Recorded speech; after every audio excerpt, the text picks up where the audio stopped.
Anywhere you go in this country, you're going to see the riverways are pathways for people, and they have been. They've always been ways where we have come together, and they've been sort of like these connecting sites for us. And so even before European arrival, Native people saw the riverways in that way and interacted with the riverways as trade routes and as a mapping tool. And so they connect all of these spaces and all of these different places. The water, the riverways, those are sort of the veins of the earth. That's what connects us.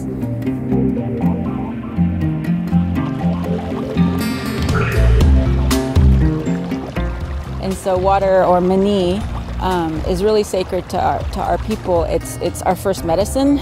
It is required for all living things.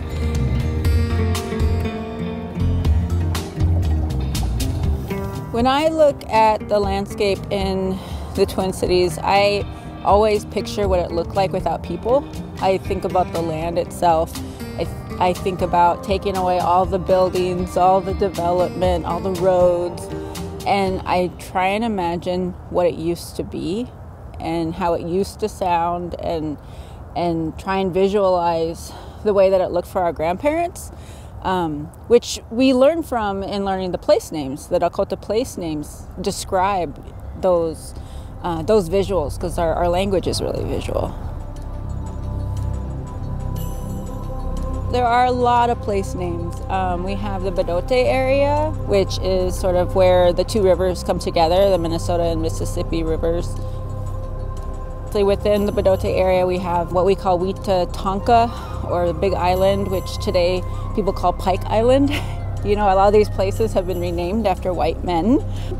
And that area is where we came out of the earth. And, you know, we came from the stars, and we're called the Wichachbioyate, or the Star Nation. And we came out of the earth at that place where the rivers come together.